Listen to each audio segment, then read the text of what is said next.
were involved in a vicious practice crash earlier today, badly damaging those three machines. Justin Albernaz, Jake Johnson, and Jay Sundin unable to make the call after their troubles earlier today. If you're just joining us, they had a practice crash. At the top of the flag stand, Sean Houlihan tonight with that Budweiser red cap, giving the field the double up and 1 to go signal as they came through this time by. All the Whelen Engineering lights around the speedway have gone out, and we're set to go racing. 30 laps tonight in the Sunoco Modified, traditionally the premier division at Thompson Speedway, except when the big boys of the Whelen Modified Tour are in town. We're ready to go. Rows of 2. In turn number 3, the pace car will head for cover, and we're set to go with the first feature event of the night. So Timmy Jordan is elected to start on the outside as he cranks it up, getting the jump on Joey Gibbons. Here's Ryan Priest, part of the 31, already making a name for himself. Priest made a big push to the back bumper of Timmy Jordan. Moves into second. He's got a head of steam going down the back straightaway, and so does Todd Owen. Owen in that maroon number 81 up to third. And here's Priest now looking on Jordan off 4. And let's see how long he looks before he takes action as he gets ready to twist his way underneath the 47 car. But Jordan got so much of a good jump coming off the turn that Priest couldn't do much about it. Here comes Troy Talman now digging down to the inside of the racetrack, trying to put a move on the 81 of Todd Owen. He draws alongside off turn number 4, but loses ground. Here comes Rocco up in the high lane. He'll wheel with Troy Talman through the turn. Now Rocco with the advantage and takes over 4. The Digital Federal unit car of Troy Talman, the only one on the inside lane. He loses ground to Woody Pitcat, who moves into the top 5. The drama is up at the front. The top 2 cars would hit inside of Jordan with Timmy Jordan leading the way. And Jordan, then Priest, Owen, Rocco, and Woody Pitcat. Priest is driven to the top of the field. Now Priest inside turn 3, rolls out of it, but behind them, it's Rocco diving to the bottom. Underneath the 81 as we've got the Gator machine sideways in turns 3 and 4 in front of the entire field. Enough for Sean Houlihan to go ahead and throw the caution flag here with 3 laps complete in the Sunoco Modified main event. The pace car is in. Race leader is the 47. Timmy Jordan in the high lane as a green comes out. Now Priest to the bottom. They are still getting back across the line and help from behind in the form of Todd Owen and Keith Rocco. Wheel to wheel off turn number 2. Priest inside, Jordan up high. And Priest just doesn't have the same energy that Jordan has, as Jordan is able to stall his way back into the lead. Jordan by 3/4 of the car, and he's getting a helping hand from Keith Rocco. And Jordan takes over the top spot, so Rocco on the high side is able to get by Ryan Priest in the second. Now here he comes charging down the back straightaway into turn number 3. Black, orange, number 57, and Rocco is back out in front of the Sunoco Modifieds on lap 5. But he gave Priest a lot of room on the inside, and Priest wasn't quick enough to take it. We have a problem as our second yellow is out, as that was Leone in car number 4. Regular Busch Series as well as Daytona. Okay, and we are going to get the rest of the list right before we start group qualifying. So that's when we will learn the identities of the rest of our qualifying class. Right now, our focus is on the Sunoco Modifieds, and what a 5-lap start this has been, as Timmy Jordan has a lead. Rocco has been relentless.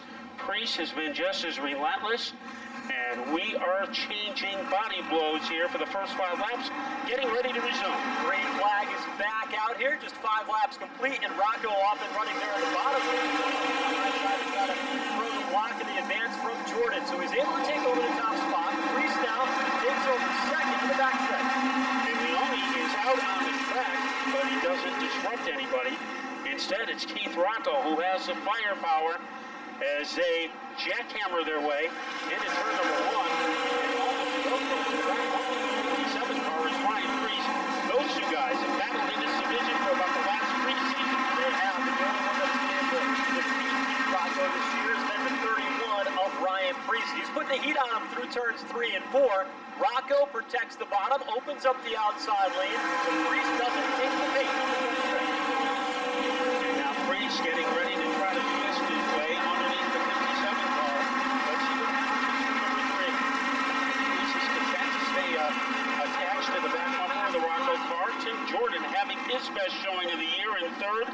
And Todd Owen is always a factor. He moves up the deck. Mechanical problems that Timmy Jordan had in practice today. Still having a good run up there in the third spot. Owen's been hanging on. Now, Woody Pitcat now, we saw how fast he was in qualifying. It wasn't all that long ago. Now, about an hour later, he's not as quick as the top cars. Up front, though, Priest looking low on Rocco. Can't make it work. Really suffering on the outside of Ryan Williams. He had to tuck it back in. So Williams is in place up at the front. Here is Keith Rocco. It's usually very difficult to extract the lead from him once he has it, but Priest is capable. Falls back about a car length this time through the one-third mark in the event. Looking inside, turns 1 and 2. Priest has got the wheel there, but Rocco has momentum to his advantage. He opens up now what was 1 car length back, becomes 2 car lengths at the front. And he is getting closer. Kyle James, remember, he was on fire during the qualifying. Right now he is at the battle with Ronnie Williams. He is impact. James in 7th doesn't have the authority that he did about 90 minutes ago. Yeah, kind of interesting to see how it plays out. Ronnie Williams in the black number 72, darting to the inside lane of the racetrack. Comes up off turn number 4, trying to pick up another spot. That's Andrew Leslie, modified that we've seen in the past. He's going to run side by side, still to the inside of Kyle James. And that is the best battle on the track right now. The one between Kyle James and Ronnie Williams. Up at the front is Ryan Priest playing the waiting game. Remember, he only has to lead for 1 lap. So right now, he is content to let Rocco do the hard work, and he is tucked in behind him. Well, he just got into Rocco that time off turn 2. Rocco slid off the turn, and now Priest losing momentum as a result, falls into the clutches of Timmy Jordan. So Priest doing everything he can, gave Rocco a little tap to the back bumper. Rocco the veteran, nice job at keeping it safe. 1 car that came across the line, was given the black flag among the top 5. And isn't Todd Owen? Owen is off the pace now to the inside after getting the black flag across the line this time. And Todd Owen, 3rd in the point standings, is limping off the track. So Keith Rocco is in the number 1 position. He has a sturdy lead over Ryan Priest. Trouble, turn 2.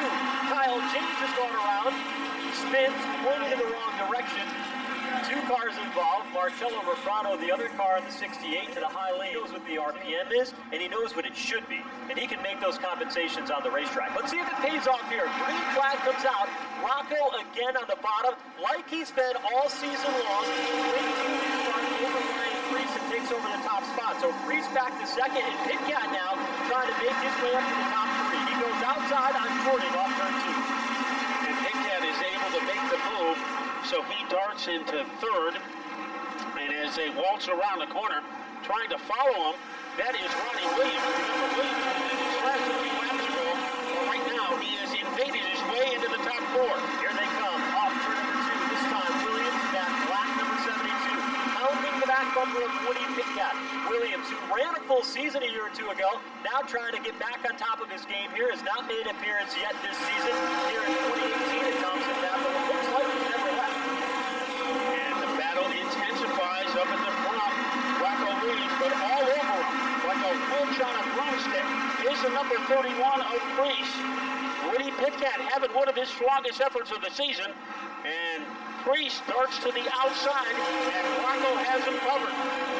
Priest is the witch that he must be on a witch hunt trying to go after that 57 of Keith Rocco, but Rocco is able to dazzle his way out to a 2-car length advantage. The full moon is not out yet, but they are still going at it in turns 3 and 4 as Priest closes in some more off the turn. He has enough time, 11 laps, to do almost anything he wants. But he also has to be aware of Woody Pitcat in car number 6. He is between a rock and a hard place. Rocco in front of him, Pitcat behind him. After that caution flag, Pitcat's car really came to life. He had a good restart by being up in the outside lane, picked up a spot there. We saw how good he was at the end of qualifying. He seems to have some long run speed. 10 laps to go. Remember that. That's what Stan Hurts and that Woody Pitcat team has been working on. They want to be good at the end. Right now, that strategy is working with the top 3 cars. A good battle for 5th. Here comes Jordan underneath Troy Tallman to try to take that spot away. As they blister their way out of the turns, it is Tallman handling the challenge and remaining in 5th. Here they go. The top 4 cars close together. A car length between each position 1 through 4. It's Rocco, Priest,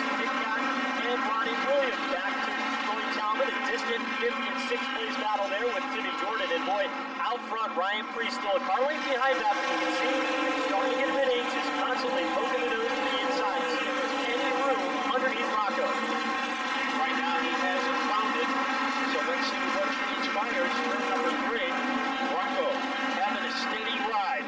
He has led since lap number 4. Now we are down to 7 to go. The next battle, Ronnie Williams. He is almost well-broke the back bumper of the Pit Cat car. Williams is there. The back bumper of Pit Cat, taps Pit Cat. And the rear bumper. Does he make the move off the back straightaway? Stays in line this time through. Single file for the moment. Everybody's still chasing Keith Rocco. Here comes Williams looking for a little hole underneath Pit Cat. Once again, he can't stumble anything. Coleman is holding off Jordan for 5th place. James is 7th. Todd Owen is 9th. 9th is Adam Gaeta, and 10th is Joey Gaeta. But up at the front, as he usually is, Keith Rocco. He has only been beaten 1 time this year, so Reese is going to have to find some ammunition in the hurt. I-5 this time through. And now here comes Williams. Moves inside of Pit Cat. Turns 3 and 4. Williams half the car up, gets sideways, and Pit Cat able to hold on with 4 laps to go. Yeah, Pit Cat up went up high toward the Raisinets, but was able to hang on to 3rd place. Reese running out of laps. Has to get close enough in order to make a bounce shot forward into turn number 3, and that is not happening right now. But he is making it look interesting as they whiplash their way into turn 1. 2 car lengths to spare. Priest starting to go back after it now. Looks all the way to the inside. He closes in this time on Rocco off turn 2. To the back straightaway. Priest is not done yet. Diving down low through turns 3 and 4. Gaining on Rocco off the turn. So we got a little bit closer that time around. Down to the final 2 laps. Here comes the 31 of Priest. Halfway there that time. So Priest is getting closer and closer, but he only has a lap and a half left. Priest has proven that he likes running that inside line on quarter entry. He's so good on entry. Gets up to the back bumper of Rocco. Will he be close enough to touch him? 1 lap to go this time by.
number 43. The 21, Brandon Fisher, backed by Oak River Management, J&M Performance. And then alongside the 45, Tommy Shea, Daniel Walsh, and Critical Signs, the backers. Hank Stott in car number 10 from Medway.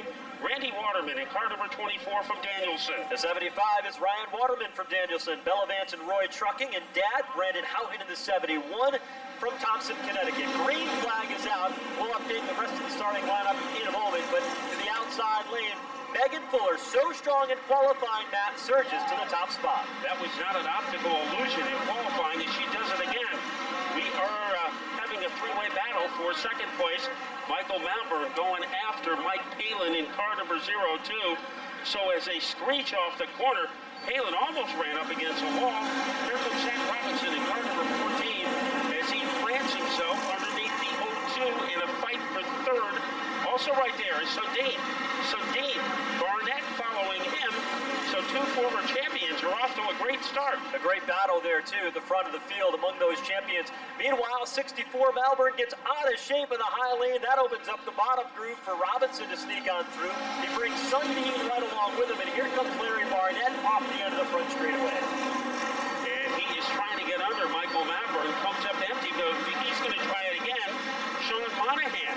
There is a Monahan sighting. He is behind Barnett, but Larry is going to swoop underneath Michael Malborn, and he makes it to the top 4. He sticks the nose out in front to take that spot away. Up in the second spot, we've got Scott Sundin, Red 36, working the bottom of Robinson. Robinson running high, wide, and handsome up there in the high lane of the racetrack, but it is Sundin to sneak underneath in the bottom. Malborn almost hit the wall in turn number 2. He recovers, and Sundin, he is going to stuff it underneath the 14 of Robinson to take sole control a second. Megan Fuller has won at Stafford, has yet to win at Thompson, but right now it's like she is riding a limousine at the front of the field. Boy, if she can maintain that speed that she had earlier in qualifying throughout the duration of this race, she is going to be tough to beat. But looming large in the rearview mirror and closing quickly, 4-time champion Scott Sundin is on the charge. And he is nibbling away at that advantage of Megan Fuller. Third place is a crapshoot. Zach Robinson has it now. Moving up on the inside is Larry Burnett. But here comes Sean Monahan. You would think Monahan might be driving a little conservatively, maybe a little Sean Hannity style, because he is going for a championship, but that is not the way Sean Monahan operates. No, it's not his style at all, and he hangs tough to the high lane. Larry Barnett running bottom. Wheel to wheel for the 4th spot across the line, this time by Monahan. Out in front, Barnett slides back into 5th, and that's where he'll stay. Deeper in the field, some good racing. Troy Waterman is trying to go 3 wide. Palin to the high side, Gleason in the middle, and Troy Waterman down low. And Waterman is able to get by Gleason, and he makes a hole for Ryan Waterman. And here comes Ryan as he is able to corkscrew his way underneath his younger brother. Up at the front, the lead is starting to evaporate for Megan Fuller. Sundin, he is making that big advantage disappear like he was Penn and Teller. Yeah, he is quick tonight, boy, isn't he? 2 car lengths now off the back bumper of Megan Fuller. Off the turn, Fuller trying to hang on for that first win. He's got a long way to go. 12 laps remaining, and Sundin is there. And Sean Monahan is there, right behind the 14 of Zach Robinson. That's a pretty intense battle for 3rd and 4th. We also have another great battle for 5th and 6th between Larry Barnett and Corey Fanning in the 47. And the lead continues to dwindle as the big sequoia tree is turned into a toothpick, separating Megan Fuller from the 36 of Scott Sundin. 1 car is paused to the inside of turn number 4. It's 24 car of Randy Waterman, and that car waded to the bottom. Enough for the caution flag to come out. Could not get that car moving again. Sean Houlihan forced to have an efficient victory lane and 150 laps of fireworks. I don't know if I can say efficient victory lane. I'll give you permission. Efficient victory lane. Okay. Pete's going to be on it tonight. We'll be down there. Great to have Pete Falcone, the voice of the Neiman Midgets, back in town with us here tonight for the Wheel and Modifieds to keep us honest on everything that happened on pit road for tonight's Bud King of Beers 150. Green flag is out, 11 to go, and look at Fuller. She's hanging tough with the multi-time champ into turn number 1. She wants this win in the inside lane. Sundin up high there, wheel to wheel for the top spot. But Sundin is all over her like makeup on Lady Gaga. He is able to move into the advantage. Coming back is Megan Fuller. They leave turn number 4 together. Fuller slows down, and Sundin has the lead. And she throws the block on Sean Monahan to prevent more damage, as now Monahan looks high through turns 1 and 2, but he gets a little bit loose. Right behind him is Corey Fanning, and then Zach Robinson riding in 5th. Here's Monahan quickly to the back bumper of Megan Fuller. And Monahan has room as he tries to poke his nose underneath the 2 of Megan Fuller. Has difficulty completing the move, so Megan holds on to 2nd, and now a factor is Corey Fanning in car number 47 as he is able to blast his way past Robinson, approaching Monahan. Good battle a bit deeper in the field as Kyle Garrow was able to get underneath the Michael Malborn machine and bring Ryan Waterman right along with him. There's Waterman using that front bumper in turns 3 and 4. And he moves in just to the bottom half of the top 10 now, right behind Kyle Garrow, running in the 8th spot. Boy, a little Billy Club action by Ryan Waterman. Didn't get him by Kyle Garrow. This is one of the best runs Garrow has had. He is a rookie in this division. Chris Myers coming to life in the middle of the pack, getting around Michael Malborn with an authoritative move up at the front. It is still Scott Sundin looking for his first win of the year. Remember, he had a DNF the last time they raced on July 14th. 3 car lengths the advantage for Scott Sundin. Has not been able to completely drive away from Megan Fuller. Fuller not as quick, but staying with him because Monahan is right there. He's proven to be extremely fast here, and he has not been able to find a way around Megan Fuller. And let's see what he does now as he looks to the bottom for some power. Couldn't find it. Great run continues for Corey Fanning in 4th, Zach Robinson in 5th, and Larry Barnett. It looked like he was going to make a move to the front, but he has settled down into 6th. Here's Sean Monahan. That is the hammer we know. Around goes Fuller. They come together. Also driving by it is Corey Fanning. We stay under green, and Sean Monahan is moved into 2nd place, and here comes Waterman trying to take it away. Well, I don't know how he did that. Contact and a crash in turns 3 and 4, still stayed up to 2nd, but now here comes Ryan Waterman, sneaks on through. He was back in the 8th spot, raced his way through the melee, and now up to the runner-up spot. Robinson now is back going toe-to-toe with Sean Monahan. Monahan up high, Robinson to the bottom, but the big loser in that one was Megan Fuller. Now she spins off the engineering. Lights have been turned off. 5 laps to go. Limited Sportsman main event. We've got some of the best at the front between Scott Sundin, Sean Monahan, Ryan Waterman, and Zach Robinson, all in the top 4. Green flag displayed for Brian Callum. We are underway. Monahan, a bumper out in front as they came across the line. But let's see if Sundin can retaliate as they swirl off the corner. Here is Sundin. Now he Pinocchios his way back out of the front. Waterman making a move now to the inside, trying to take over 2nd. Turn 3 is where the battle is. Waterman has a spot. Now Zach Robinson wants to go to the bottom of Monahan off turn 4. And here is Robinson as he tries to squeeze underneath the 55 car. As he flash dance into the corner, Ryan Waterman almost got underneath Scott Sundin, but he couldn't complete the move. Wheel to wheel for 3rd. Robinson bottom, Monahan up high. Battle was won by Monahan, but here comes Waterman, and he gets into Sundin. Sundin hangs onto it, though, across the line, 3 to go. Remember what happened on July 14th when Sundin and Waterman got into it, and they both were knocked out of the race. Here comes Waterman. He tries to roller coaster his way down low, almost underneath Sundin, and has to give it up. 2 laps to go this time through. Here's Waterman again. A bump to the back bumper of Sundin. Sundin keeps it a pretty wheel at the point. 2 circuits remaining in the event. So far, Sundin's back bumper has been bulletproof. Here comes Waterman. Full move, inside, trying to torpedo his way under Scott Sundin. Sundin will beat him to turn 3. Who's going to drive deeper into the turn? Sundin throws the block. He goes to the inside lane of the racetrack. Sundin goes up high now as Waterman tries to root him out of the way. White flag is out this time. And Monahan is coming to play in car number 55. Any one of 4 cars can win it on the final lap. Here's Waterman's opportunity. Underneath Sundin. He is dead even, heading down the backstretch. 2 by 2, coming down into turn number 3. Waterman sails it into the bottom, slides up the racetrack, pushes Sundin out of the way, but here comes Monahan. They beat and bang across the checkered flag, and Monahan sideways to the checkers will get the win in the Limited Sportsman. Well, he was 3rd heading into turn number 4. When they exited turn number 4, he had the lead. And let's see what happens in turn number 3. And Waterman just passes him by. What an exciting cliff-hanging finish.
quickly as possible.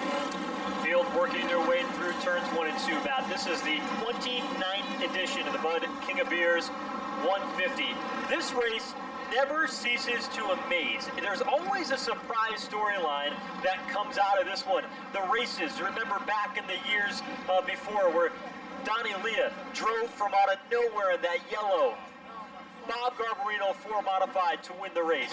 We've seen others that have gone similar races, side by side, wheel to wheel, with sparks flying. The intensity ratchets up as the heat gets hot here in the summer, and it's all set to be played out before us. 2 more laps before we go racing. 1 to go now. They change it up. There'll be 1 to go at the line this time by, race fans, when we go underway for the Bud 150. And we see Knights in the Bud 150, Ted Christopher leading almost every lap on his way to victory. We see exciting comfort behind finishes by Tony Hirschman. And now we go to 2018. The best drivers in the Northeast are ready for a shootout. As our pace car leads him down the backstretch, Justin Bonsignore has gone to the outside. That's where he will start this race.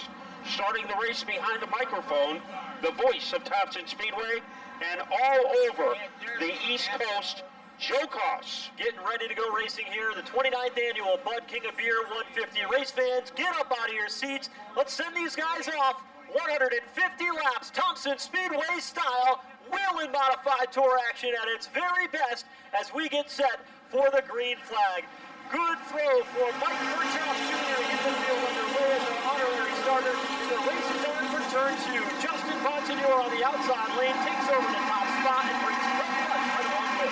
So the Lux Tracker is hanging out on the back bumper of Bonsignore. Here comes Kobe on the inside, losing a position to Chase Dowling. Colby starting third, now falling back after that inside starting position with everybody racing into the high group. Colby now struggling on the bottom. Outside goes Jim Kennedy, now drawing alongside the Snerick car from Timmy Saladino as he goes high in the battle for fifth. And Bonsignore, he's able to whiplash his way out at turn number 4. Double file battle between Colby and Joaquin Santos. Let's see what Santos does on the outside. Colby hanging up on the inside, but he loses another position. He's got sparks flying on the bottom end of our 2 cars. The bottom's out the bottom of turns 1 and 2. He dives deep into turns 3 and 4 as Santos goes by. Now here comes Matt Swanson on the highway. Swanson gets that fight from a high vacuum, and he is able to wave goodbye to Colby. And so does Max Swanson in the 3 car. Here comes Eric Goodale now to fill the gap to the high side. How important is the high lane? Ask Doug Kobe, because he is tired on the bottom. He's dropping anchor, headed towards the back of the pack. Slams the door shut on Dave Dapienza to slide up into the high lane of the racetrack with advantage. It's already been done. Doug Kobe starting third. 4 laps in. He's back in ninth. Well, he's out of the quicksand. Now going into the quicksand on the inside group is Max Swanson, but he had the momentum to make it work as he got by Santos. And now Goodale trying to get by Santos on the inside. Boy, for Matt Swanson here tonight, this is going to be a make or break race at the end of the season. He's got a race car that's really good and a racetrack that he's had some success at. He raced his way down past Bobby Santos. Behind them, Eric Goodale, 58, yellow inside, outside of the car of the Kobe. And 78 behind him is Steve Sapienza in the 36. Bonsignore has a little bit of a safety valve between he and Craig Lutz, the driver from Miller Place, New York. Kobe swoops underneath Santos. That was an electrifying move by Kobe. Kobe is fast. We've seen this year. The first half of the race has been really good. Silver Connecticut driver Doug Kobe, whether or not he has the speed at the end of the question, takes car in the crosshairs. It's going to be Matt Swanson. That old crew number 3 again. Building for Rowan Pennick, who welcomes in a baby girl at 4 a.m. this morning. Ryan Priest in 14th place as he tried pretty successfully to get by Chris Kastriak. So right now Priest in the middle of the pack.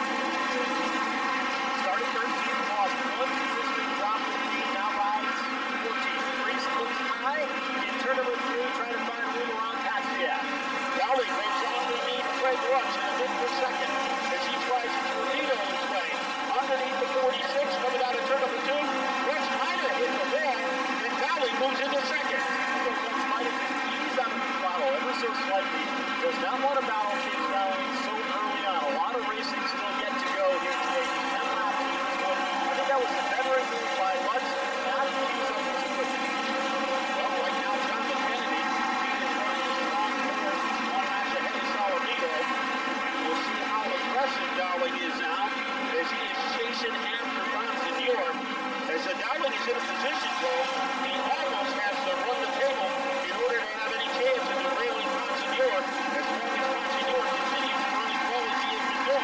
Dowling is there. Only a car length off the back bumper of Justin Monsignor when they get to turns 1 and 2. They'll lap across the right field here on lap 11. Monsignor looks to the rear here, and it's Dowling filling it with a big win of a young man trying to take his speed and make it to victory lane as the leaders make it down to turn 3. Dowling's resume is filled with everything you could want a 20-year-old driver to have, except for one thing, a win in the wheelie modified war. As right now he continues to hound, surround, and hopefully confound the 51 of Monsignor. Swanson a little deeper in the field, took a shot at Salamito, and came up empty. Monsignor holding his ground at the front. Dowling right to the back bumper across the line. Looking low and in turn number 1, who's in for the lead. Here is Dowling with Monsignor, the two championship contenders going neck and neck. They are paper-clipped together. Burst of energy. A little 5-hour energy for Chase Dowling. In out of turn number 4. And we will have a new leader on lap number 16 in Chase Dowling. Dowling out in front, car number 15, setting the standard here early on in the Bud Even Bears 150. He's already opened up the blue car lane and made it back to Justin Monsignor. He's trying much. He rides comfortably in the 3rd spot. Pretty good battle developing between Matt Swanson and Doug Colby. As Doug Colby is looking to rabble-rouse his way underneath that number 3 car. They're gaining up at Salamito. Colby took a shot, but it wasn't good enough. Swanson proving that he belongs in that 3 car as he closes into the back bumper of Sidney Salamito now. Turn 3 and 4, but he's got Colby right there. He can't make a mistake here, or Colby will capitalize. So Swanson needs to be careful here with turns 1 and 2. As Monsignor, he is cruising behind the 15 to Chase Dowling. Here comes Swanson. Power move underneath Salamito, entering turn number 3. Let's see if he can stick it. He can't. Salamito continues to run the 55. Swanson is not a guy you typically think of being real aggressive now, but boy, he's got that car. He knows it's good, and he's not going to let it go without giving it a ride. He's really pushing the envelope here in the early going. Yeah, he is a red stink driver, but I think that number 3 car is optimal tonight. The car normally piloted by Ron Pack. Okay. Well, I was going to say Eric Goodale. His fellow Long Island, Dave Zambienza, and that time, Goodale got the best of it. Something to think about, too. Clearly, we can see the crowds coming in over turns 3 and 4, 75 laps to get halfway tonight. We're only 55 laps away from that. That may go quick. It's going to be on the mind of these drivers. It's going to ratchet up the pace in the early part of the race. We're seeing that now, like out front. Dowling was able to get by Monsignor, but that doesn't mean that Monsignor is letting him drive away with it. He wants to get the lead back. You never know what can happen when they're in the area. Matt Swanson taking another shot at Salamito. Salamito is bulletproof as he withstood that thrust by Matt Swanson. Every now and then, though, Swanson likes to take a shot. Yeah, Colby tried to put the number to high side, but he sees how Swanson's been very aggressive tonight, deciding not to pull out of it. He'll try the bottom this time. Turn 1 and 2, Colby goes inside. Swanson takes tough up high, and he's able to keep Colby behind him. And not many people over the past couple of years have been able to do that here at Thompson. And Colby, relentless, is going to go after him again. Once again, he comes up empty. This trip repeats the same at the front of the field, where Dowling, looking for his first ever wheeling win, pulling off Monsignor. But there is actually deeper impact as Swanson, a lap car, impeding his progress right now. But he is going at it to the nail with Jimmy Salamito. Good battle there. Salamito, 5th, Swanson, 6th, and Doug Colby 7th. Colby doesn't want to stay there. He lets him side off turn number 2. Falls back in line while they're working through the block traffic. Pulls a fight field there on the inside lane, and now Colby has him. Pulls the bottom of Swanson off 4. And Bobby Santos, he moves in the range, 9th place. Goodale rounding out the top 10. And there is Colby as he went to the bottom. And once again, he couldn't complete the move. Look at Swanson. Power move against Salamito. And he's got position, slides up the racetrack, he gets the right front into Salamito, loses a bit of ground, but not able to complete the pass. So Swanson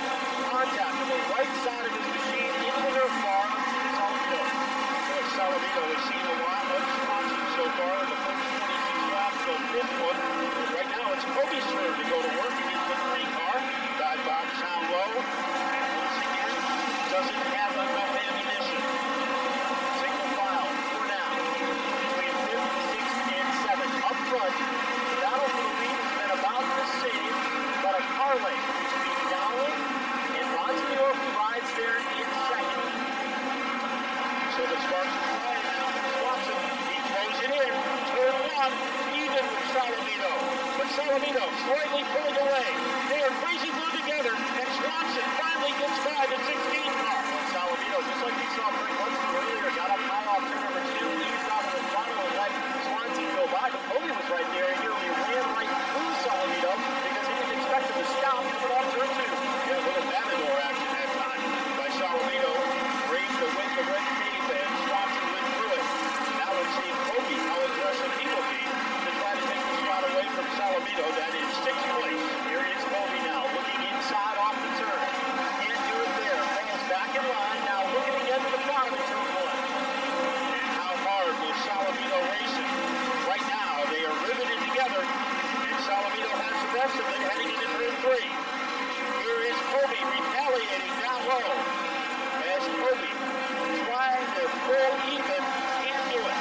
Salamito remains in 6th place. So Salamito racing Kobe very hard. Kobe's right with him though. On the bumper, getting off the end of the back straightaway. Looking high, now trying to cross over, move off turn 4. Kobe pulls down to the bottom, but doesn't have it. Stays in line, across the line this time into the wood.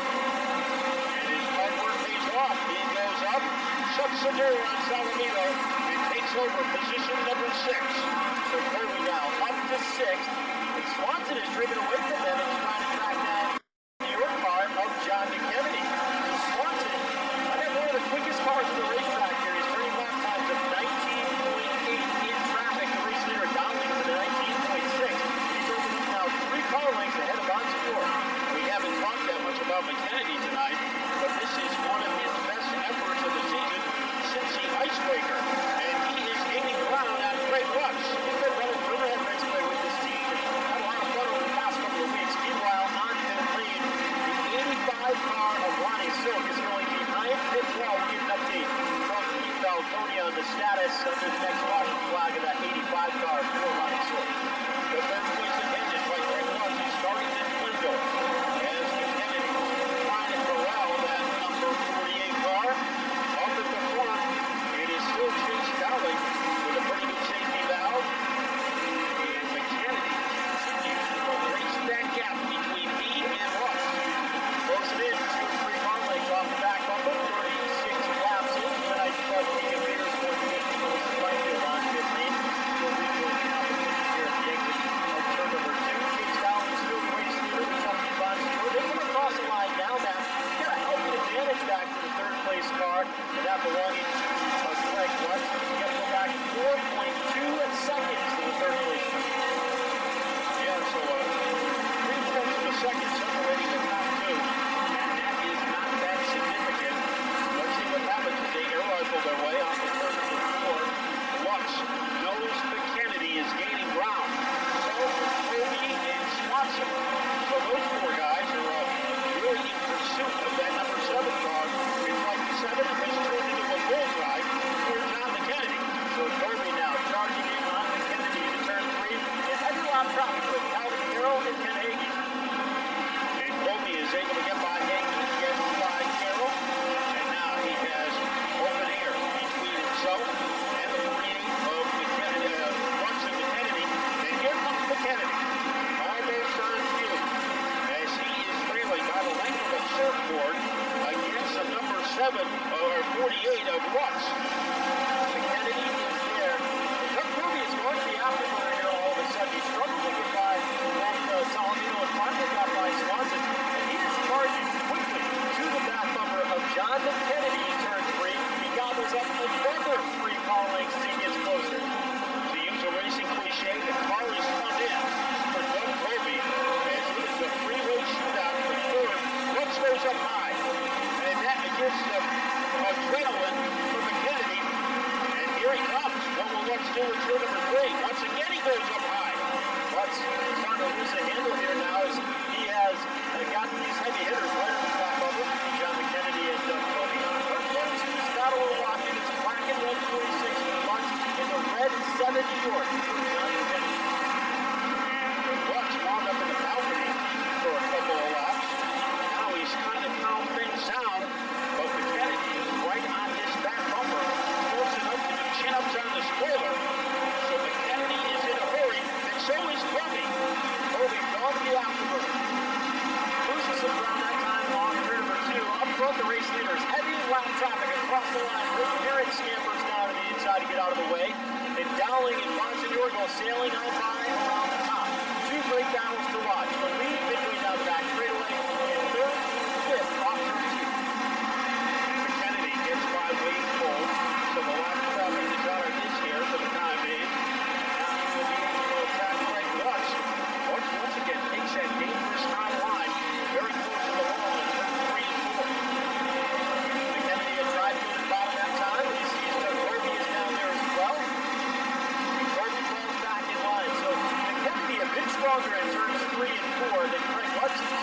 And Corby is better in turns 1 and 2 than McKennedy, but nobody has been able to make a move as of yet. It is Swanson in 6, Salamito 7, Stanley team. We pick at 9th and Airedale 10. Here's McKennedy now. Looks inside off turn 2. We'll see what he does in turn 3. Dives to the bottom, slides up the racetrack, and now McKennedy going wheel to wheel with Lutz for third. So there is Levy laid down by McKennedy. Once again, he puts it to use. Dead even with Lutz coming off the corner as they are frozen together like popsicle. And there is Lutz getting the advantage against McKennedy again. He's able to use lap traffic as a pick down to the inside. It was Gary McDonald. Now Gary punches right ahead as they cruise into turn number 1. Go to the outside lane. Lap traffic with Frank Lutz allows him to keep McKennedy and Cody at bay. And Kobe looking to make a move on McKennedy. He will wait. Swanson has caught up with Kobe again. So Swanson has become a factor in the fight for 4th place. They lost some speed when there was a stutter step there coming off turn number 4 for Frank Lutz. So now here's McKennedy again, charging up toward the front as he races back into the back bumper for Frank Lutz. It's battle for third, the hot spot on the racetrack. No issues for our co-leaders, Chase Dowling and Justin Monsignor. Instead, it is McKennedy as he is sticking out of the back bumper of the Lutz car like kids on a food valve. But the magic goes to Lutz. McKennedy's come close, but hasn't been able to make the big pass. Ryan Priest just moved into the top 10. He's been quiet today as he went by Eric Julio in the 15th. Started back again at 13th, and then fired back outside the top 5 until the last minute. And here we are right now as he now runs 10th, but he's only about a straightaway or so ahead of race leader Chase Dowling. Here is Kobe in turn 4, finding room to the inside of John McKennedy. And let's see what Kobe can do as they go into turn number 1. He is even again. Lutz goes up high. I think he fights that road as he almost went into Ice Road Truckers territory. And he holds off Kennedy again. Kennedy has been pounding the back over of Lutz. Lutz had such a good run. We were here earlier in the year. He's a top 3 contender here at Thompson on a regular basis.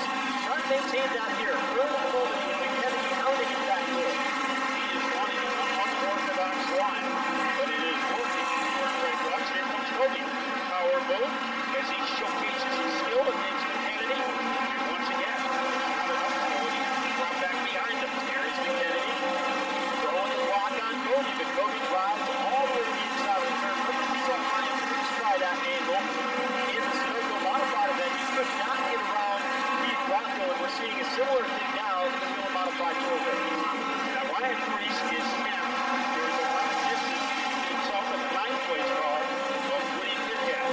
So Pitcat is 9th with a healthy edge over Priest. Probably the Grayson in part of the 23. That car is hobbled around the backstretch. He lives down the back straightaway. Kobe was able to get by John McKennedy going 3 wide on the front straightaway with Kobe, McKennedy, and Parent the last time through. So Kobe's now up to 4th, and he wants more. Goes inside of Lutz to again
judge that impact. What Montour does here at the front and power lane behind Chase Dowling. You know, Cody started third, got stuck on the inside lane, half the field went by him, and it took him 61 laps to get back to the place in which he started the race. Now it is Swanson. He wants to make things miserable for McKennedy. Swanson's been making things difficult for a lot of guys out there tonight. He has been wheeling that car to perfection. As he looks inside on McKennedy, could not do it there. McKennedy still trying to mount the charge at less than 46. The lap traffic has him into that move every time. They got a good run on it. Fourth, fifth, and sixth. With his inside of Wednesday. Let's see what McKennedy does now. And once again, that time he went halfway up the ladder. But in turn 1 and 2, if that wall wasn't there, he would be on 93, I think. It's the lap traffic that really hurt McKennedy. He's back at the entry of the corner of that time. He's got a run going down the back straightaway, but Lutz was too good on corner exit, and he could not mount the charge. They worked around Calvin Carroll now. Lutz, McKennedy, and then Swanson number 3. And it is Lutz going high again. But once again, Calvin Carroll was there, and McKennedy didn't have all the room that he wanted. So he had to regroup. What about Doug Kobe? It didn't take him long to pull away from his buddies. And he has a sidewalk by about the length of the green monster in Fenway Park over that number 48 of Lutz. With that said, though, the Dowling number 15 got faster lap times than Doug Kobe as he runs toward the front of the field. So Kobe's quick, not as quick as Dowling, and continues to expand his lead at the front. Montour is right there. Matter of fact, now he might even be closer. He's now within a half a car length of Dowling, putting on all the pressure on the kid who wants to get that first win. I think the reason for that, Joe, the magic number right now is 76. And that is a lap in which Montour wants to be in the lead. And he is getting closer. He is trailing by about the length of a magic 1 against Chase Dowling. The opportunity is coming for Montour. He pulls it again, now within 3 feet in turn 1. It's Dowling. Montour around the outside of Tommy Catalano to the back straightaway. Advantage this time belongs to Dowling. He opens up the advantage ever so slightly. They're about a straightaway in front of Doug Kobe. Now let's see how the lap traffic comes into play. Jerry Hutton goes downstairs, and that gives plenty of racing room for Dowling. Dowling's car is starting to fade here at the end of this run. The tires starting to wear out a bit. Montour thought about it, getting into turn number 3 that time. Stays in line, and Dowling holds on to the top spot. 70 laps complete, 5 away from halfway. Dowling still having a howling good time at the front of the field. Montour hanging on to his coattails in second. And then we go all the way back to turn number 2 where Doug Kobe is hanging out. So Doug Kobe, he almost needs to hold the telescope to find out what Montour and Dowling are. It is Kobe crossing the start finish line. And almost in another planet are Dowling and Montour. Montour is right there, though, Matt. He's to the back bumper of Chase Dowling as he cruises down the front straightaway. Montour putting the heat on Dowling through turns 1 and 2, looking down at the inside, but nothing there. So the desperation time for Montour. Now, Joe said early on, if he was in second, he might take it a little easy and not work so hard. But that is definitely not happening right now. Yeah, I think you might have told me a bit of a fib earlier today in the garage area. Meanwhile, finally, Kennedy and Swanson were able to get by Craig Lutz through the 4th and 5th. But the hot spot is a battle for the lead. Heavy lap traffic ahead. Montour putting on the heat, looks inside off the way. Right now, Montour is not thinking about points. He is thinking about his trophy. And he continues to stalk to number 15 as they smoke their way into turn number 3. And Montour will play the waiting game for the time being. Halfway, this time through, is showing the flag. Then belongs Montour. Heavy lap traffic ahead. Really right. He'll get it done now. Charges off turn number 2. Looks down to the inside at turn number 3. Montour runs to the bottom. Doesn't do it. conservative move by Monteyor to stay in line.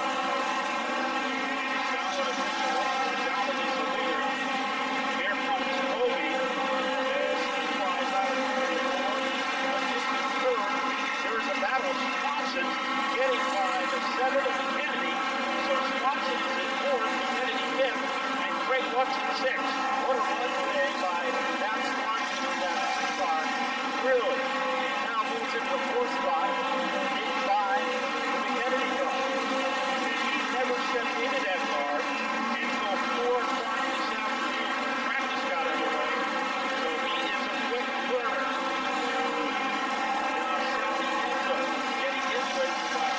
Right on his tail is Rob Summers. That is a battle for 12th and 13th. Summers qualified for the field. Now it's outside the top 12. In that battle, we've got the input in Summers. Across the line here now, this time through. What's the battle for the lead? Well, Monteyor has it. He's out in front of today's race now. Back to second is Chase Dowling. Third belongs to Israel Kobe. As we have now broken through that halfway point, what was so good the first 75 laps of the race for Chase Dowling has now given way to the last Without a green, without a yellow flag. Obviously, had these cars set up to go the distance. So whenever he's going to play it conservatively, that has a lead. He goes around Chris Abdiak, but that could be a very dangerous distance. Well, he wanted to be out front, and they knew the lap traffic was running ahead, so he had to make it sooner rather than later. So the long run speed working in favor of Monteyor. Now the question is how many guys can lead lap, and that'll impact how the rest of the race plays out. Just ahead of him is the 64 car of Rob Summers. Summers is flying in 13th. The last car still on the lead lap. And we'll see how hard Summers decides to race Monteyor. Right now, that's you can't say no good things about him, though, because he is a newcomer to that car, and he is acting like he has driven that car the entire season. Yeah, and it's important to note that those cars are different in how they're set up because they are homegrown chassis. It's not like the other cars that he's more familiar with. The only experience you can get in driving that type of chassis is to drive one of those race cars. Where you sit in the race car, how it feels, how it handles, how it reacts. It's all different. You jump in, have a strong top 5 run like he has tonight. Certainly shows that it's wanted to be on the track. Yeah, the other guy was down. Salamigo. He is maintained in second place, 7th. Right behind him is Bobby Santos. When you look at it, he's been running for about the last 60 laps. To save the race. Battle continuing on. It doesn't look like Mr. Movie is making much ground. He's got it. No, he's not. His lap times have remained about the same. On occasion, a little bit faster. That time he was about 3 seconds faster.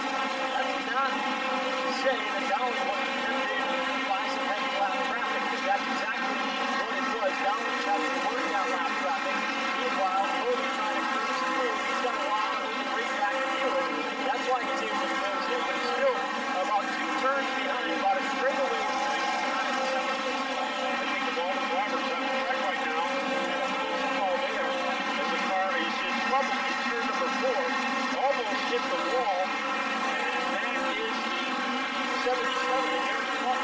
He's able to stay off the concrete hotel, but he was close. He's still off the pace though, turns 20 and 2. He drops on the inside of the racetrack, 3 points at full speed. So Hunter has got to gather back in. We're going to stay on the green flag, but we've got trouble. Dave Zapienza goes around off turn number 2, slides down to the infield grass. The first caution flag of the night is displayed here on lap number 88 for Dave Zapienza's solo spin off turn 2. Right service is already underway. They wait for the rest of the cars. Bonsignor is in the 51, and they'll begin service on that car, immediately going to the right rear of the number 51. Right in front of us, we've got the Chase Dowling car just down the way a bit, and again, service quickly on that car. He'd like to get back out and maintain the lead. Looks like rear tires for most of these guys. As they come in now, drop the jack and get ready to push them off. Well, here comes Dowling, and he was shut off by Craig Lutz. So it's Justin Bonsignore who is quick off of pit lane. Look at the gap, race fans, between Bonsignore and Craig Lutz. That's how much time they saved on pit lane. Bonsignore first, Craig Lutz off second, Chase Dowling gets off third. A good stop by Matt Swanson and his team, Bobby Santos. John McKennedy losing a couple of spots on pit lane. Jimmy Salamito back underway, Eric Goodale, and then finally the guy that lost a handful of spots was Ryan Preece as he fell toward the tail end of the cars that came off pit lane. Let's go back to pit road at Pete Falcone. Yeah, how fast are those guys on the 51? They didn't do any less service than the other cars, and they were away that gap that you mentioned. Rear tires for that car and no adjustments, right back out onto the racetrack. Those guys firing on all 8 here today. They have been all season long. If Justin Bonsignore wins the championship, the pit crew had a major influence on him being able to maintain track position. I don't think those guys have lost a race off pit road all season. No, and this time, of course, he was first going in, so all he needed to do was break even, and he did.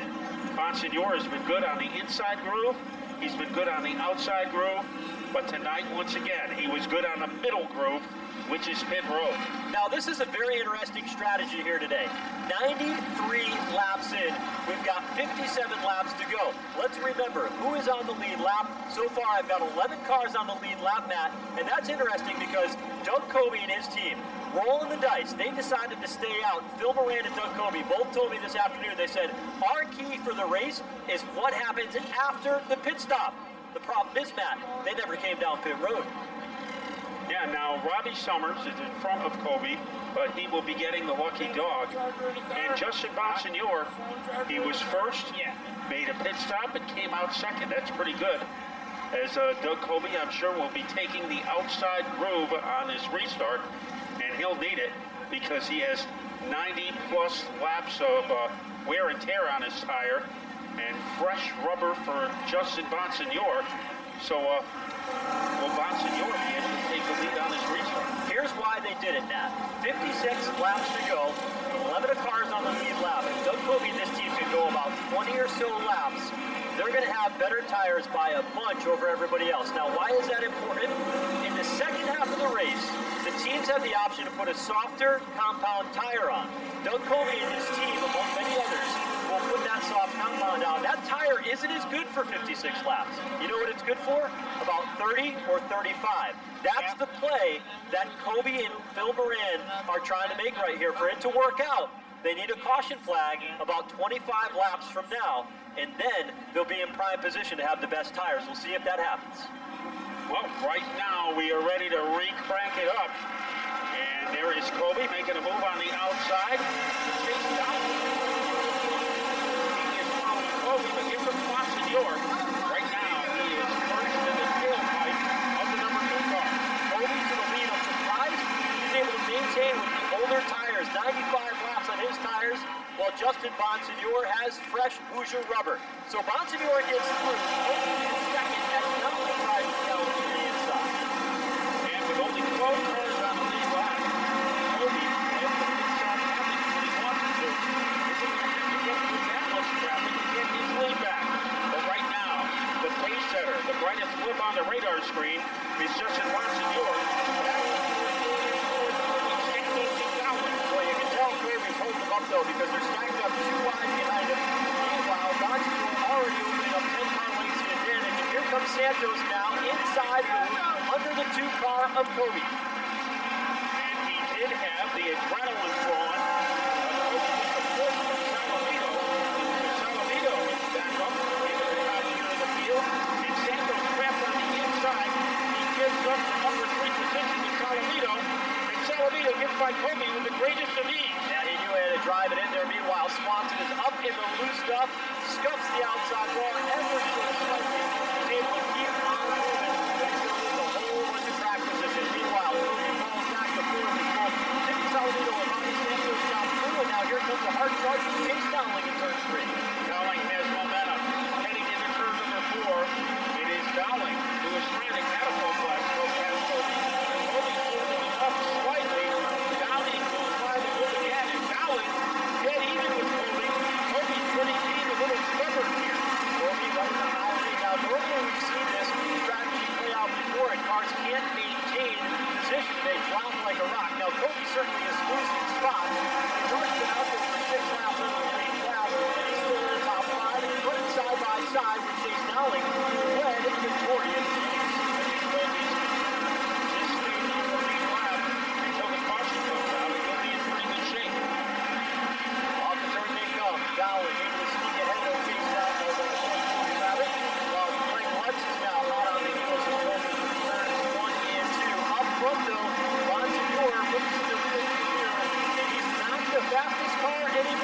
right along to Bobby Santos, and Santos is coming. And the 44.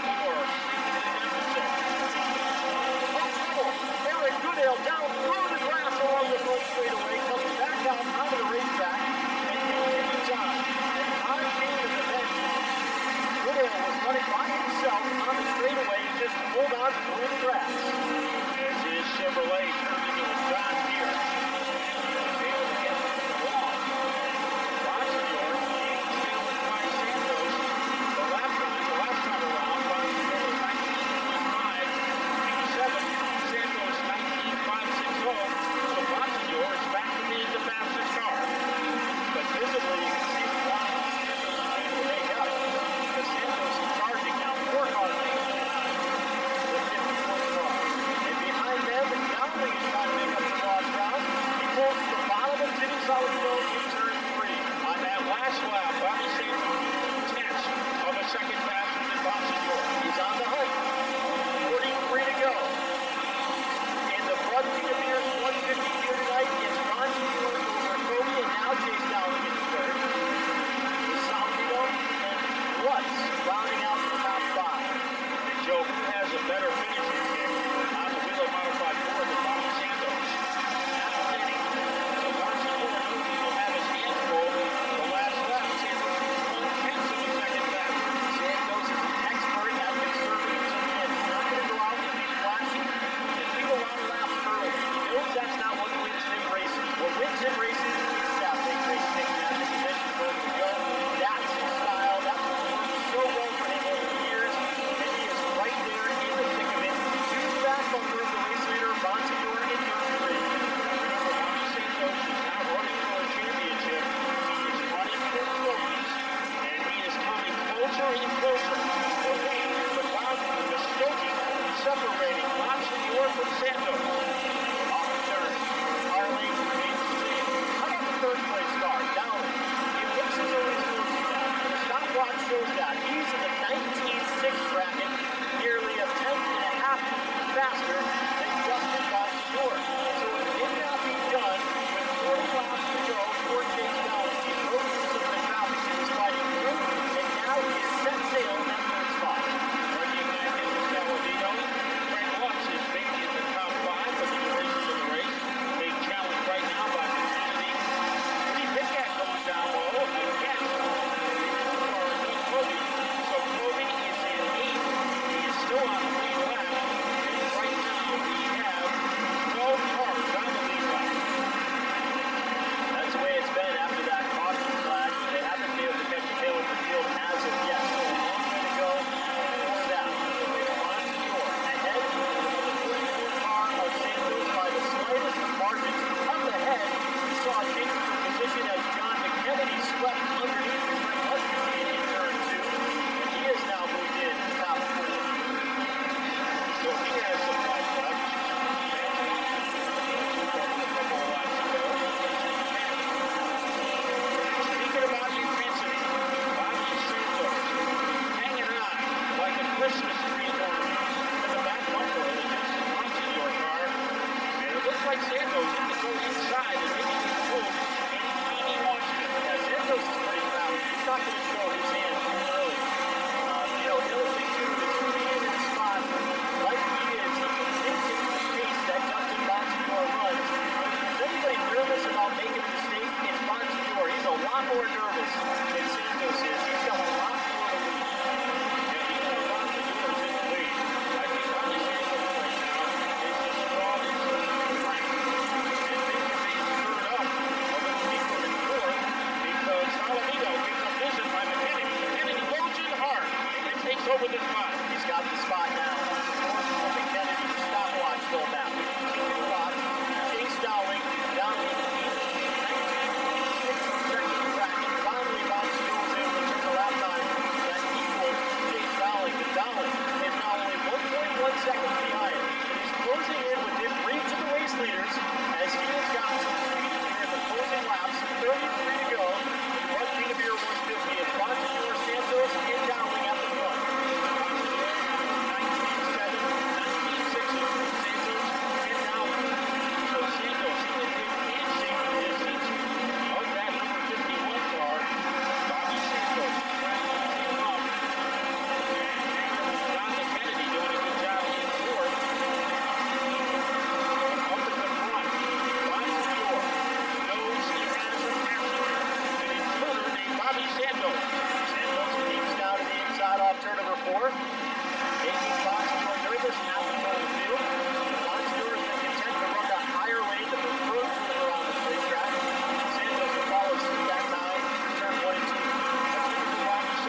So we may find Kobe as one of the lone takers when pit road is open. Well, pit road is now open, and he's got some other friends with him on pit lane, as now Ryan Preece comes down pit road again for another time. We see the 2-car of Doug Kobe is on pit road, Pete, right in front of you. And they immediately start service here as they go to the rear of the car, and just like we've seen in previous stops for the other guys, the rear tires are what's important for this stop, and immediately on that, the left rear and immediately coming around to the right rear. So it'll be tires for the 2, and see if that can make a difference when he gets back out on the racetrack. A couple of the other cars off pit road faster, among them Preece and Goodale, Pete.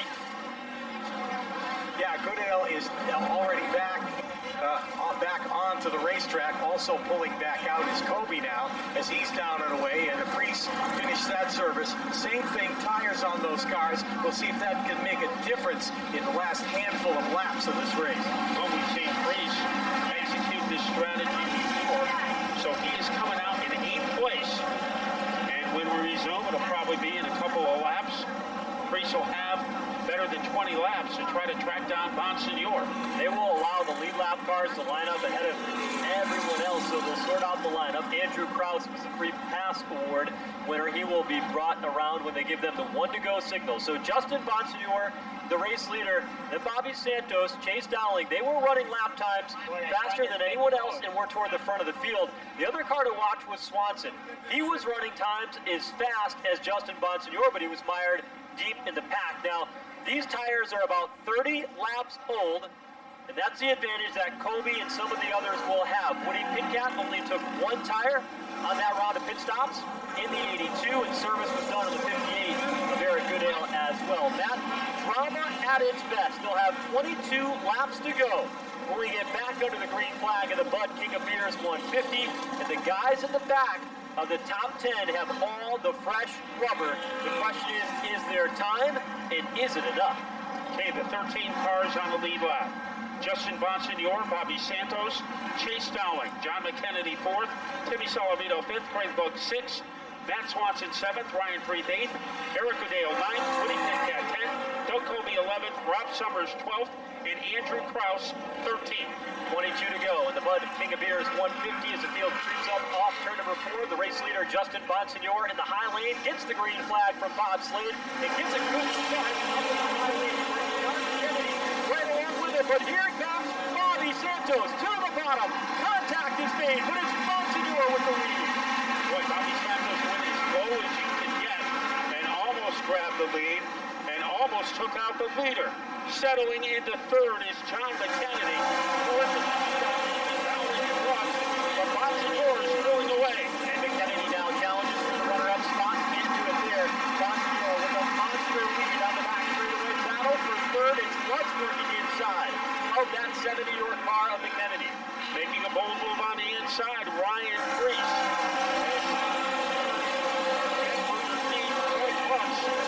So Preece has something left, but he can't get by Lux. Now, Swanson is a factor. As Swanson was quick, he gets by Chase Dowling. Now, Kobe is mired behind the Timmy Salavito machine in a side-by-side battle with Robbie Summers. He cannot make any progress, and the clock is ticking. Kobe not able to take advantage of the fresh tires. Finally, they bottleneck off the turn. He dives to the inside of Salavito, but they are side-by-side ahead now. Dowling battling with Robbie Summers. And Summers takes it low as he tries to pitchfork his way underneath Chase Dowling. He can't make it happen. Bonsignor continues to pull away from Bobby Santos. Out front, Bonsignor firmly in command of this one. Santos, McKennedy, Lutz, and Swanson. The hornet's nest behind them that belongs to Ryan Preece, Summers, and Chase Dowling. Right now, Preece has the lead as he gets by Dowling. Down to the final 17 laps. Swanson distances himself from Lutz, and that enables Preece to move in. Against 48. Summers hanging out on the outside, and we have a yellow. Caution flag is out, and there's trouble in turn number 4. Sparks flying out of the 64 car of Robbie Summers down on pit road. So the lineup is set. Ryan Preece is now slow to the inside as they try to sort out the lineup, and he'll try to fall back in line. 13 laps to go. Things are happening quickly. We've got the 51 of Justin Bonsignor, the race leader, lining up alongside Bobby Santos. And keep an eye on the story of the night. Matt Swanson in the 3 car will start to the outside of row 2. Into the inside of row 3 is Doug Kobe. Excellent restart from Bonsignor. Like flames coming out of his wagon stop. Here's Bonsignor to take over the top spot. Santos could not do anything with him. And here comes Swanson to the back bumper of Santos in turn 3. And Priest is on pit road. That is a significant development, as it is Santos holding on against Swanson. Swanson is coming right again. Swanson going on the attack on Bobby Santos, as is Kobe as he drives underneath the pit cap off turn number 2. Powering down the back straightaway, it's pit cap to hold on. Battle is on for second. Santos has it, but Swanson is there. They both wanted to go in the high groove on the last lap, but here comes Swanson. Jet entering down low. Max Swanson is moved into the top 2. And Swanson wants it. Drives Santos way up the racetrack. Way out on the back straightaway. Santos pit catting Kobe in turn 3. Kobe trying to get the jump on pit cat. They say stagger their way out of the corner. It is Doug Kobe moving into 4th place. Here's Kobe now inside. Sweeps up in front of Woody pit cat. He's got sole possession of 4th. Right behind Chase Dowling. 8 laps to go this time by, and Swanson is on the charge. Faster than Justin Bonsignor that time through, and here he comes down the front straightaway more home.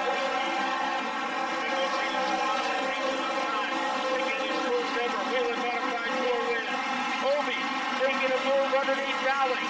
Here comes a new car as he is able to shotgun off his way underneath Dowling to move into the top 3. So Kobe up to 3rd, a long way behind the race leader in 2nd place. Matt Swanson up front. Swanson not as efficient that time through. Bonsignor is after it. He's a tenth of a second faster than Swanson in turn 3. And he cranks it up coming off the 4th quarter. It is desperation time for Matt Swanson with 6 laps to go. Kobe behind him, followed by Dowling. Woody Pickett trying to get into the top 5.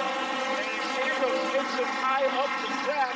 It is 3 wide coming off the corner. And leading that battle is Bobby Santos. And Luntz trying to get middled out as well. Continue having a good run here tonight. He's in the top 5 all day. Also Andrew Rouse in the big stack in the 24 car. He's got the free pass now. He's long to go. He's on the outside. He's up to 8. And once again, Pickett pulls away from Luntz.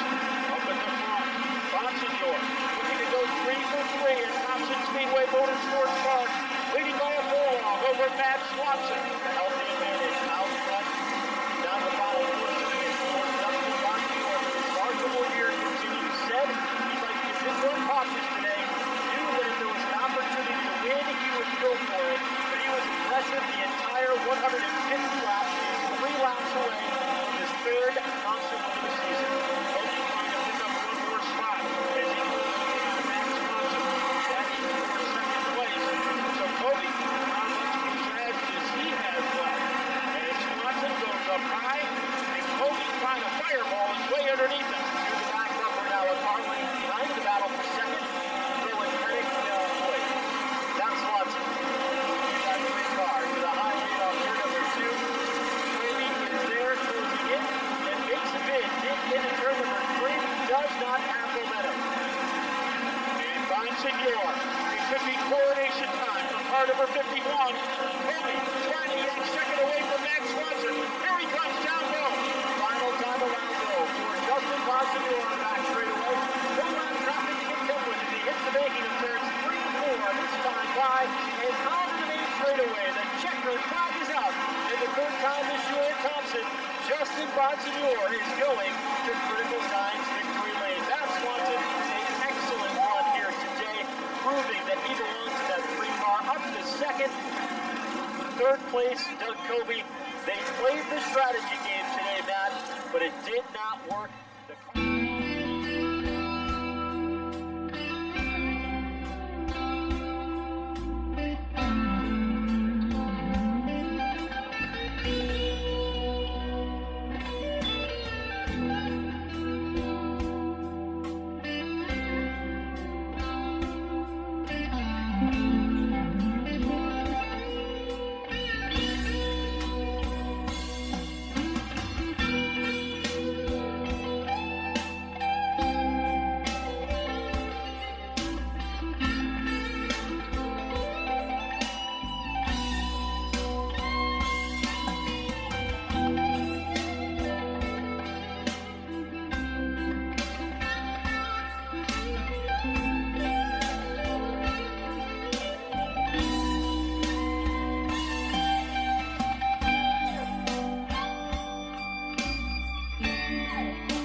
Burgoyne in the bed bug free organic wait a minute, let me start from the beginning. The bed okay. The bed bug free organic bed bug control. I'm glad you drew that one today. And Chris's lawn care car. So the bug will be the 87 or 78 of Eric Burgoyne. We are ready to start. Double greens are waving, and we're back into turn number 1 as Steve Michalski quickly scampers to the top spot. Chris Taylor had a very loose mini stock in qualifying today up in the outside lane. It was pretty exciting to watch, Matt. We'll see if they've got it dialed in. He's got Wayne Burrows, 2-time champ, underneath on the inside of turn 4. Yeah, right now, Wayne Burrows is exciting to watch, and it seems he has been on that inside groove for the entire race, all of his qualifying heat. And right now, as he tries to take second away from Taylor and Dave Trudeau, that fluorescent number 97 car change lanes. He gets kicked around a little bit. He gets into Burgoyne as he got sideways coming off turn 2 that time, came across the nose of the Burgoyne machine, and now Burgoyne is able to gather it back in, but he lost a bit of ground, and he, in his own right, is a bit loose. Up front, Burrows in the black and copper number 20 is working the inside lane underneath Chris Taylor. And Steve Michalski has the advantage. Now trying to make something happen on the outside is Trudeau, getting close to the 87 of Burgoyne. His son, DJ Trudeau, he is in a battle at the rear of the pack with Keith Ballou as they waltz around the corner, and the man with the fanciest footsteps continues to be Steve Michalski. Boy, Dave Trudeau, he's got a hands full in that number 97, out of shape and sideways on both ends of the racetrack, and he's running 5th at the moment, trying to track down Eric Burgoyne, the championship point leader, but up front, Michalski in command, only a car length or 2 ahead of Wayne Burrows. Jared Roy having a strong run in the 1 Connecticut. He's a spot ahead of Evan Burgoyne. Now, lane change by Roy as he tries to swashbuckle his way underneath Dave Trudeau, and he executes the move brilliantly. Did a nice job there off turn number 2, but Trudeau has got some speed in the high lane of the racetrack, has a half a car out in front.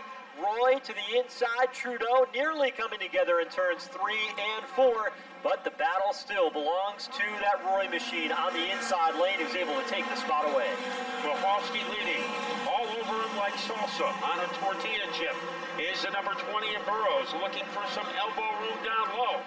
Taylor getting challenged by Burgoyne, and Taylor will win that battle heading into turn 3. There's Burgoyne digging on the bottom side of the racetrack. Taylor runs the middle groove, and he'll have the advantage off the turn, as Burgoyne can't quite make it stick. And let's see if Burgoyne gives it another shot. Remember, he has a point lead. He might be thinking conservatively, but it didn't look like at that time as he buried it underneath Taylor and came up short. Look at Wayne Burrows going for the lead. In turn 3, Burrows bottom, Michalski up high. Michalski trying to pinch him down through the corner, but Burrows has seen that game played before. He comes across the line and is scored as a race leader by all of 6 inches at the line. Boy, his patience paid off as he moves into the lead against Michalski. So Burrows is back in front as he is leading by a crayon over the 44 of Michalski, and Burrows having a smooth run, and so is Burgoyne, hanging on to the number 3 spot. Halfway home for Wayne Burrows. Well, Burrows, a car length or 2 out in front. Michalski now back to 2nd. Burgoyne in the 5 machine of Chris Taylor round out your top 4, with Jared Roy back in a distant 5th spot. And a side-by-side battle between Dave Trudeau and Evan Burgoyne. So it isn't taking Evan. He is a son of Eric, and he is able to get underneath the 97 car. That is an unexpected bonus for Evan Burgoyne. DJ Trudeau has spun off turn number 4 while they battle side by side for the lead. He just hits broadside across the front straightaway. Can't get the car rolling, and they're forced to throw the caution flag with 9 laps. Showing on the scoreboard is a DJ just trying to get that car moving again, but it just does not want to half mile. Well, these mini stocks are going in 25 seconds. So they can do a mile and what it takes a runner to do in a quarter mile. Want to thank our contingency sponsor here in the mini stocks, $25 product certificate. on behalf of Northeast Race Cars and Parts. That goes to both the winner and a random draw. And of course, after the races tonight, join us up at the Raceway Restaurant and Clubhouse. The winner will be up there. He'll have pizza and a beer. That's how you know it's him. And he'll have me sitting next to him. So that's also how you'll know. False start, this time by, and they will re-rack him. Wayne Burrows against Steve Mohalski. They will get teamed up again.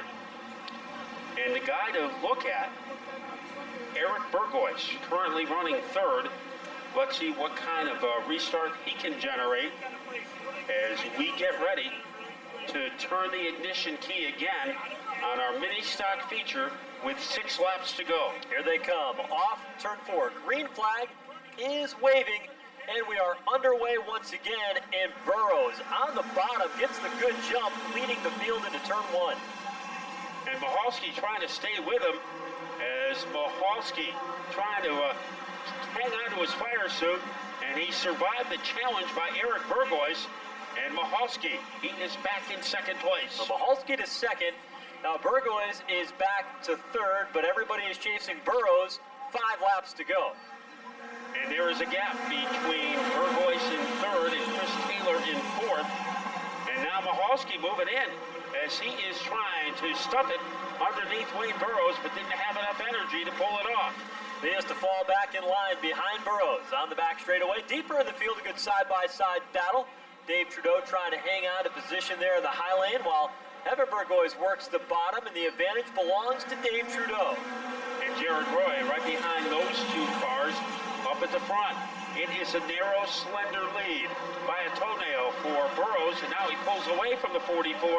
Trouble is Taylor goes around in turn 2. He is on the lawn, so he is in weed whacker country. And let's see if he is far enough off the track. It doesn't look like it. He's down in the inside lane of the racetrack. Green flag remains out as they come across the line this time. Finally, Taylor is able to get that car rolling once again as the leaders begin to bear down on him now. And that battle begins to intensify a bit. Mohalski was right to the back bumper of Burrows off turn number 2 that last time through. And he is closing in, coming off of turn number 4. He has a power surge going to the outside of Burrows, and Burrows has the front of the field well protected. Into turn 1, 2 laps to go. Burrows protects the inside lane. Mohalski will follow suit right in the tire tracks. To the back straightaway they go. It's Burrows by a car length, but Mohalski closing in, dives down to the inside lane. A bit of contact is made through the turn. At the white flag, they are wheel to wheel. And Mohalski is right there. They are Velcroed together, body pierced together. Heading into turn 2, trouble for Mohalski. He goes around and gets smacked by Burgoyce. Burgoyce still in second, but there goes Dave Trudeau to flash around the outside lane. And now Burgoyce falling back to the 5th spot. Clear sailing ahead, though, for car number 20 off turn 4. Wayne Burrows captures victory as the double checkers are out for the mini stocks. And out of nowhere to finish second is Dave Trudeau. Evan Burgoyce getting his first ever podium in the mini stocks, finishing third.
stock at bumper-to-bumper-racing.com, and Chandler's Custom Homes sponsored machine will start in 5th. Woody Pitcat, car number 91 from Stafford Springs, in the Jim Morset's Oil Burner Service and Fairway Independent Mortgage Company late model. Then it will be car number 5, a driver from New Salem, Mass, in the Brookside Equipment Sales, and Alex Lyon auction car, Tom Carey III. Then a former champion in car number 4, Massachusetts, William Wall, in the Westermac Garage and LaJoy Brothers lawn care car, and we are ready to get underway. Off the turn they come, green flag either way, Wall Sutcliffe, yellow numbers at the point, going toe-to-toe, and Sutcliffe takes over the top spot. Warren's got his hands full there in second. And here is Ryan Morgan. He is on the outside, currently in 3rd. Out of nowhere comes Woody Pitcat, and Pitcat takes 4th away from Lewinsky Lowe. Off the turn they come, wheel to wheel for the second spot. Warren down the bottom, Morgan on the high in turn 1. Remember, Pitcat was one of the stars of the show in qualifying tonight. He goes to the outside of Warren, crossover move. Here comes Woody, just like he does it in a modified. Is able to make the slingshot move against Warren and move into the top 3. Side by side, off turn number 4 they come to the line. It's Pitcat on a podium position at the end. He's got plenty of time to track down the top 2. Behind that, William Wall is on the roof as he drives inside of John Warren. And what about our championship point leader, Nick Johnson, in the black and white number 6, where he's riding in the 10th spot. Glenn Boss is right there with him in the 3 car. It is Walt Sutcliffe. Remember, he was supposed to be in the modified race tonight, but had trouble with his number 78 car there. 3 wide, into the corner. In the middle is Jennison. To the inside is Carey. And it is Jennison getting the best of John Warren to move into the top 5. Jennison, who had a rocket ship when he brought this car last weekend to the White Mountain Motorsports Park for ACT late model competition, knew that he was going to be fast again here tonight. He has been fast, Matt, over the past handful of races. He's 5th at the moment, but Carey in the 5 car pulls to the bottom. I think ever since he changed the paint scheme to salute our military, that car has been a lot quicker as Carey is behind him. And now even with him as he jitterbugs his way into turn number 1. Up front, it's Ryan Morgan who's on the hunt over Walt Sutcliffe. Morgan did not have any practice today. He showed up here late. His first time on the track was for qualifying, and he's only brought this car out a couple of times this year. He started the season with a different race car, Matt. Boy, this car has been very kind to him with a victory already. As he goes downstairs, trying to get the bite against Sutcliffe, as he is a quarter of the way underneath the 78 car, and Sutcliffe is able to shut him down. Sutcliffe drifts up the hill a bit off turn 4, and Morgan is not close enough to capitalize. Pitcat is closing into the top 2 as they battle for the race lead in turn 1. Here comes Morgan again. Corkscrews his way underneath Sutcliffe. He is halfway underneath the 78 this time around as he puts on the pressure, continues to apply the pressure into turn number 4, but it will be Sutcliffe at the line. Half a car the advantage that time across the stripe. Inside lane for Morgan. Looking, bottom shot. Nothing doing there, and it's Sutcliffe to hang on. Great battle for 4th and 5th between William Wall and Tom Carey III. Carey making a move as he bazookas his way underneath William Wall. Meanwhile, up at the front, Morgan took a shot at Sutcliffe and didn't make the move. Pitcat was there as well. They nearly went 3 wide off turn 4 for the top spot. There's Morgan chopping the nose on Woody Pitcat. Pitcat is not going to like that. He pulls bottom on the back straightaway. Pitcat 91 inside, 3 outside is Morgan. And Pitcat has inside leverage. It isn't enough, however, to take the spot away from Ryan Morgan. Woody will try it again, heading into turn number 2. Here he comes, darting his way underneath Morgan, and once again, he doesn't have enough speed. He's going to have to fall back in line. The fastest car on the track right now, though, might be Tom Carey III. He has caught the race leaders and draws within striking distance of Woody Pitcat. Boy, somehow, Walt Sutcliffe has been able to hang on to the lead by pins and needles. Now moving to the outside is Morgan. When he does, Pitcat almost got underneath him. So Morgan is in a very tough situation. He has to be aggressive to go for the lead, but too aggressive, and he'll be vulnerable to Pitcat. And right now, we'll have a yellow to contemplate things. It's the 10 car of Chad Baxter who's gone around off turn number 4. His car has come to a He's a stop. different driver, and what he said when he was idle, instead of just sitting around and sulking, he actually went, studied the races, figured out what he needed to do to move up to the next level, and what he had to do to be more competitive. So he used the downtime and turned it into his favor. Lights in the pace car have gone out. We're ready to get back under the green flag here for the final 14 laps of our late model main event. Thanks for hanging out with us here on a Wednesday night and choosing to come to Thompson Speedway Motorsports Park. It's been a pretty entertaining night of motorsports, and we've got 14 laps to figure out who will win our final feature of the night. Green flag back underway, and Ryan Morgan there on the bottom side of the racetrack trying to take advantage of this opportunity and take over the top spot. And he is able to do it. Tom Carey, he threads the needle between Morgan and Pitcat. Good move by Carey. Pitcat pouring on. Sutcliffe making a comeback, but Ryan Morgan will lead it coming off turn 4. Plenty to talk about here as Morgan goes to the lead. 3 wide now for second. Pitcat and Carey in Sutcliffe in the high lane. Pitcat rolls onto the throttle, and now it's Carey and Sutcliffe to battle. And behind him, it's Wall battling with Jennison. Moving into second is Sutcliffe. So Sutcliffe continues to hang out with the big boys. Sutcliffe doing an excellent job here tonight in that 78 car. But a guy who might be doing a little bit better is right there with him, Tom Carey in third. Puts the wheel inside. He's got the bumper there. He's got the wheel there down to the bottom of 2. And he has some momentum as he tries to fireball his way underneath Sutcliffe. And Sutcliffe doing a good job protecting his turf. Morgan goes high in the corner, getting the momentum, maintaining his lead. But Carey is in a hurry, going to get Sutcliffe. He runs to the bottom this time. Dead even off the end of the front straightaway, but he gets loose on the bottom lane of the racetrack. That allows Sutcliffe to get a better launch off turn 2. And Carey buries it underneath Sutcliffe this time around, heading into turn number 3. Sutcliffe drifting high. Carey keeping his car aimed down low as they jackhammer their way across the line. It's still low. Sutcliffe by a booking call.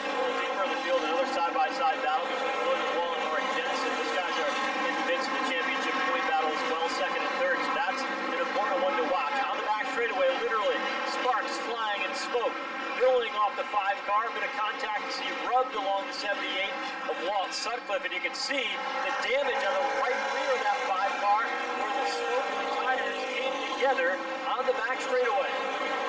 So Tom Carey continues to roll in car number 5, chasing down Ryan Morgan, our leader.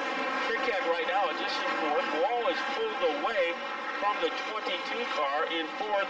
And Nick Johnson, he is in the top tier of the field.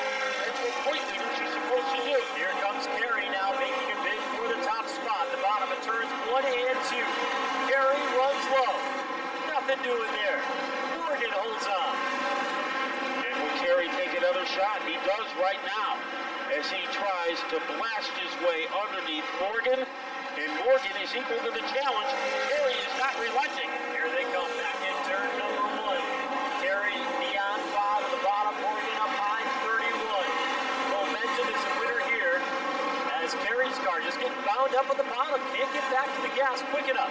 He'll try again though. Inside turns 3 and 4. Top side belongs to Morgan. Well, we have 2 of the best going at it elbow to elbow. Carey, will the door open for him? Yes, it does. He gets halfway through it. Can he make it through for the other half? No. Morgan pulls away again as they blast their way, blistering their way into turn 4. Carey continuing to run that bottom lane, a bottom feeder. Here today, gets sideways off the turn. Momentum advantage.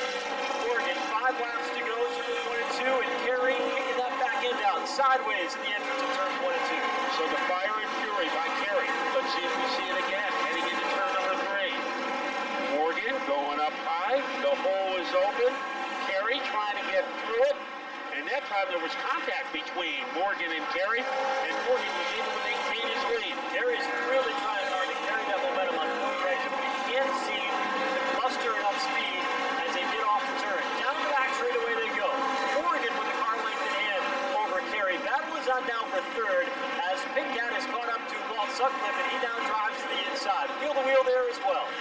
Bobcat trying to get on the podium, but here comes Kerry. We have seen this move before. They come together. Kerry goes sideways, is able to correct it, but Morgan pulls away. A nice save for both of them. Kerry just overdrove it, getting down into the turn. The back end came around on it as he tries heavily under braking to see if he can find room under Morgan. Good job of driving by both of them. 2 to go.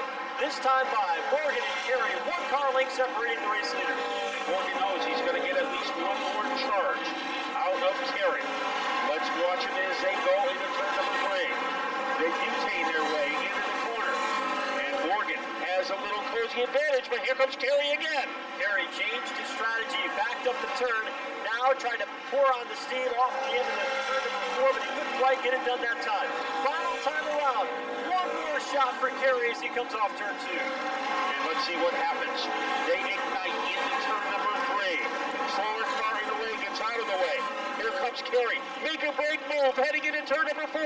Morgan and Kerry dead even, heading to the line. To the line they come, and by a half a car length, Ryan Morgan goes back-to-back in the late models. He'll win it again. An outstanding show. Tom Kerry the third coming across the line, barely in the second spot.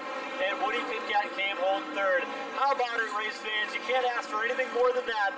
An unbelievable race between Ryan Morgan and Tom Kerry the third. They came across the line.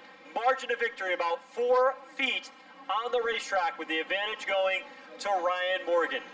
And Ryan Morgan's philosophy, he says if you can go